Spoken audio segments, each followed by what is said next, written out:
അപ്പം നമുക്കിത് ഈ അടുത്ത വീഡിയോയിലേക്ക് വരാം. ഞാൻ ഇതിന് മുമ്പ് ഒരു ഷോർട്ട് വീഡിയോ ഇട്ടിട്ടുണ്ടായിരുന്നു. നമുക്ക് ഈ ബയോ കമ്പോസ്റ്റ് ബിന്നും നമുക്ക് കിട്ടിയത് മുനിസിപ്പാലിറ്റിയിൽ നിന്ന് നമുക്ക് കിട്ടിയതാട്ടോ.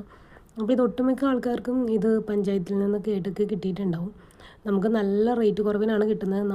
നമ്മളത് ഡയറക്റ്റ് വാങ്ങുവാണെങ്കിൽ നമുക്ക് നല്ലൊരു പൈസയാവും കേട്ടോ.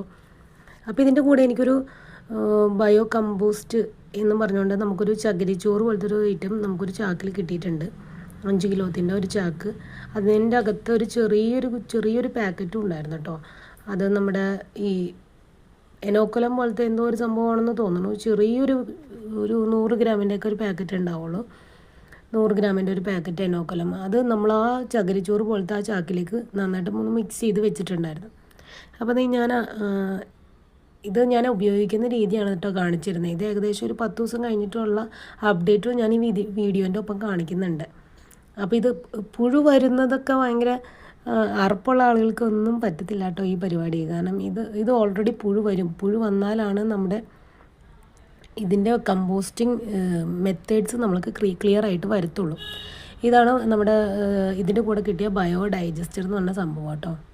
ഇത് എനിക്ക് ഭയങ്കര യൂസ്ഫുള്ളാണ്. കാരണം ഞങ്ങളിപ്പം ഓൾറെഡി നമ്മൾ ഡെയിലി ഫ്രൂട്ട്സൊക്കെ കട്ട് ചെയ്യുന്നവരാണെങ്കിൽ ഒരുപാട് ഫ്രൂട്ട്സിൻ്റെയും വെജിറ്റബിൾസിൻ്റെയൊക്കെ വേസ്റ്റ് നന്നായിട്ടുണ്ടാവും. അപ്പം ഞങ്ങൾക്ക് ഏകദേശം ഈ ഒരു ബക്കറ്റ് നിറയാനായിട്ട് അധികം ദിവസങ്ങളൊന്നും വേണ്ടി വരില്ല.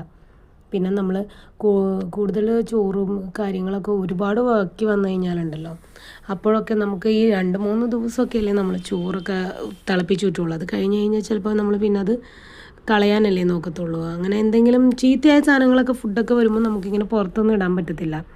പിന്നെ മാത്രമല്ല ഞാനിങ്ങനെ ഈ പ്ലാന്റ്സ് ഒക്കെ നടുന്നതുകൊണ്ട് എനിക്കിത് ഭയങ്കര യൂസ്ഫുള്ളായിരിക്കും. ഇത് നൈട്രജനൊക്കെ അടങ്ങിയിട്ടുള്ള നല്ലൊരു വളമായിട്ട് മാറും കേട്ടോ. അപ്പോൾ നമ്മൾ ഈ മണ്ണിൻ്റെ കൂടെ അത് കുറച്ച് ദിവസം അങ്ങോട്ട് മിക്സ് ചെയ്ത് അങ്ങോട്ട് ഇട്ട് കഴിഞ്ഞാൽ ഇത് പെട്ടെന്ന് തന്നെ നമുക്ക് നല്ലൊരു കമ്പോസ്റ്റ് പരുവത്തിലായിട്ട് കിട്ടും. അപ്പം ഞാനിത് എങ്ങനെയാണ് ഇത് ഫില്ല് ചെയ്യുന്നതെന്ന് നോക്കാം. ഇതിങ്ങനെ ഇതിൻ്റെ അടിയിൽ ഒരു ചെറിയ ട്രേയും കൂടി ഉണ്ട് കേട്ടോ. ഇതിന് മുമ്പൊക്കെ ഉണ്ടായിരുന്ന ബക്കറ്റിന് അങ്ങനെയൊന്നും ഉണ്ടായിരുന്നില്ല എന്ന് തോന്നുന്നു.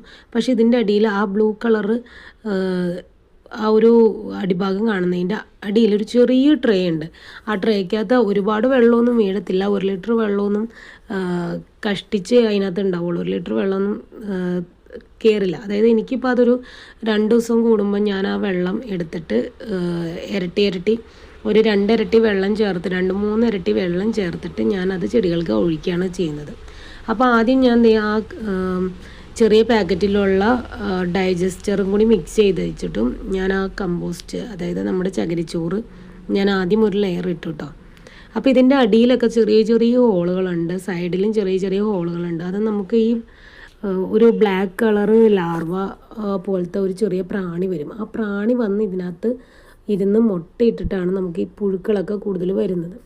അപ്പോൾ ഓൾറെഡി ഞാനിത് എൻ്റെ കയ്യിൽ എനിക്കിത് കിട്ടുന്നതിന് മുമ്പ് ഞാൻ എൻ്റെ ഒരു ചെടിച്ചട്ടിയിൽ ഞാനിത് ഫുഡ് വേസ്റ്റൊക്കെ സെറ്റ് ചെയ്ത് ഇതുപോലെ ചകിരിച്ചോറ് ലെയർ ചെയ്തൊക്കെ വെച്ചായിരുന്നു കേട്ടോ.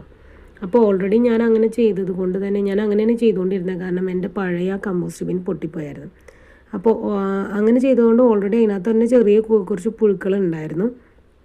അപ്പോൾ ആ വേസ്റ്റ് കൂടി ഞാൻ ഇതിനകത്തേക്ക് മിക്സ് ചെയ്യുന്നത്. അപ്പോൾ നമ്മുടെ കുറേ ഫ്രൂട്ട്സൊക്കെ കട്ട് ചെയ്തത്, പിന്നെ നമുക്ക് ചീത്തയായി പോയ വെജിറ്റബിൾസ്, നമ്മുടെ ഈ പൊട്ടറ്റോയൊക്കെ ചീത്തയായി പോയിട്ടുണ്ടാവുമല്ലോ, ഈ മുള വന്നു കഴിഞ്ഞാൽ നമുക്കധികം ഉപയോഗിക്കാൻ പറ്റത്തില്ല. അപ്പോൾ അങ്ങനെയുള്ള സംഭവങ്ങളൊക്കെ ഞാൻ ഏകദേശം ഒരു 3-4 ദിവസമായിട്ടുള്ള എൻ്റെ വേസ്റ്റുകളൊക്കെ ഞാനിതുപോലെ ഇങ്ങനെ സ്റ്റോർ ചെയ്ത് ഓൾറെഡി വെച്ചിട്ടുണ്ടായിരുന്നു. അപ്പോൾ അതും കൂടിയാണ് കേട്ടോ ഞാനിത്. അപ്പോൾ പെട്ടെന്ന് എൻ്റെ ബക്കറ്റ് ഓൾറെഡി വേഗം ഫില്ലാവും. ഓൾറെഡി നേരത്തെ ഏകദേശം ഒരാഴ്ചയോളമായിട്ട് ഞാൻ എൻ്റെ വേസ്റ്റുകൾ ഞാൻ ഇതുപോലെ ഒരു ചട്ടിക്കകത്തായിരുന്നു സെറ്റ് ചെയ്തുകൊണ്ടിരുന്നത്. ഇനി ഇതിനകത്ത് നമ്മൾ എല്ലാ വേസ്റ്റുകളും, അതായത് ഇപ്പോൾ എനിക്ക് അന്നത്തെ ദിവസം ഞാനിത് സെറ്റ് ചെയ്യുമ്പോൾ ഇട്ടിരുന്ന അന്നത്തെ ദിവസത്തെ എൻ്റെ ഫുഡ് വേസ്റ്റുകളാട്ടോ. ഫുഡ് വേസ്റ്റ് ഞാൻ ഇപ്പോഴും വാഷ് ബേസിൻ്റെ അടുത്ത് ഇതുപോലെ ഒരു ഐസ്ക്രീം ട്രേ പാത്രം വെച്ചിട്ട് അതിനകത്തേക്ക് സെറ്റ് ചെയ്തിട്ട് അത് നിറയുമ്പോൾ കൊണ്ടുവന്നിങ്ങനെ ഇടാണ് ചെയ്യണത്. അപ്പം ഞാൻ എല്ലാം ഇടും കേട്ടോ. മുട്ടത്തോട്, ഉള്ളിത്തൊണ്ടി എല്ലാം ഇടും. ഞാൻ ഒന്നും തന്നെ ഇടാത്തില്ല. ഞാൻ എല്ലുകളെല്ലാം തന്നെ, ഒരു വേസ്റ്റ് ഞാൻ പുറത്തേക്ക് വലിച്ചെറിയില്ല. പിന്നെ പഴത്തൊലികളൊക്കെ ഉണ്ടെങ്കിൽ കുറച്ച് ഹാർഡായിട്ടിരിക്കുന്ന പഴത്തൊലിയാണെങ്കിൽ നമ്മളൊന്ന് കട്ട് ചെയ്തിട്ട് ഇടുകയാണെങ്കിൽ കുറച്ചുകൂടി നല്ലതായിരിക്കും പെട്ടെന്ന്. അല്ലെങ്കിൽ കുഴപ്പമൊന്നുമില്ല. നമുക്ക് ഈ സാധനം പുറത്തേക്ക് ഇടുമ്പം കുറച്ച് എന്താ പറയുക, ഒരു വലിപ്പമുള്ള പഴത്തൊലിയൊക്കെ അങ്ങനെ തന്നെ കിടക്കുന്നുണ്ടെങ്കിൽ നമ്മളൊന്ന് കൈ കൊണ്ടൊന്ന് ജസ്റ്റ് ഒന്ന് മിക്സ് ചെയ്ത് കൊടുത്താലും മതിയാവും. ഞാൻ എല്ലാ വേസ്റ്റും ഞാൻ ഇതിൻ്റെ കൂടെ ഇടുന്നുണ്ട്. അപ്പോൾ ഏകദേശം ഞാനൊരു 4-5 ദിവസം കഴിഞ്ഞപ്പോൾ തന്നെ എൻ്റെ ഒരു ബക്കറ്റ് ഫില്ലായിരുന്നു. ഒരു ബക്കറ്റ് ഫില്ലായിട്ട് ഞാൻ പിന്നെ മുകളിൽ രണ്ടാമത്തെ ബക്കറ്റ് എടുത്ത് വെക്കുകയാണ് ചെയ്തത്. അത് കഴിഞ്ഞ് ഞാൻ ഏകദേശം ഒരു 10 ദിവസം കഴിഞ്ഞിട്ടുള്ള വീഡിയോ ആണ് കേട്ടോ നിങ്ങൾ ഈ കാണുന്നത്. 10 ദിവസം കഴിഞ്ഞിട്ട് ഞാൻ ഓൾറെഡി ഞാനൊരു 3 ദിവസം കഴിഞ്ഞപ്പോഴേക്കും ഞാനിത് മിക്സ് ചെയ്ത് വെച്ചായിരുന്നു. അതിന് ശേഷമാണ് ഞാൻ വീണ്ടും വേസ്റ്റ് ഇട്ട് കൊടുത്തത്. അത് കഴിഞ്ഞിട്ട് ഇപ്പോൾ 10 ദിവസം കഴിഞ്ഞിട്ടാണ് ഞാനിത് ഓപ്പൺ ചെയ്യുന്നത്. അതായത് ഇത് ക്ലോസ് ചെയ്തിട്ട് 10 ദിവസം കഴിഞ്ഞിട്ട് ഞാൻ ഇത് ഒന്നുകൂടെ ഒന്ന് ഇളക്കി വിടുവാണ്. അപ്പോൾ ഇളക്കി വിടുമ്പോൾ നല്ല ബുദ്ധിമുട്ടുണ്ട് കേട്ടോ. കാരണം ഓൾറെഡി എല്ലാ വേസ്റ്റും ഈ പറഞ്ഞ പോലെ എണ്ണ കാച്ചിയതിൻ്റെ മറ്റേ നമ്മൾ പിഴിഞ്ഞെടുക്കുന്ന ആ ഒരു ചണ്ടി ഉണ്ടല്ലോ, അതുവരെ ഞാൻ ഇട്ടിട്ടുണ്ട്. അപ്പോൾ ഞാൻ എല്ലാം ഇടുന്നതാണ്, ഞാൻ ഒന്നും തന്നെ കളയത്തില്ല. ഇത് നന്നായിട്ടൊന്ന് ഇളക്കി കൊടുക്കണം. പക്ഷേ ഇത് സത്യം പറഞ്ഞു കഴിഞ്ഞാൽ ഞാൻ വിചാരിച്ചിട്ടും അത്ര കുറച്ച് ബുദ്ധിമുട്ടായിരുന്നു കേട്ടോ ഇളക്കാനായിട്ട്. അത്യാവശ്യം നല്ല കട്ടിയിൽ തന്നെയാണ് ഇരിക്കുന്നത്. ചെറിയൊരു നനവൊക്കെ ഉണ്ട്. നനവൊക്കെ ഉള്ളത് നല്ലത് തന്നെയാണ്. അപ്പോൾ ഇതിൻ്റെ കറക്റ്റ് വ്യൂ ഞാൻ ഇപ്പോൾ കാണിച്ചു തരാം കേട്ടോ. അതിൻ്റെ നമ്മൾ സൂം ചെയ്ത് കാണിച്ചു തരാം.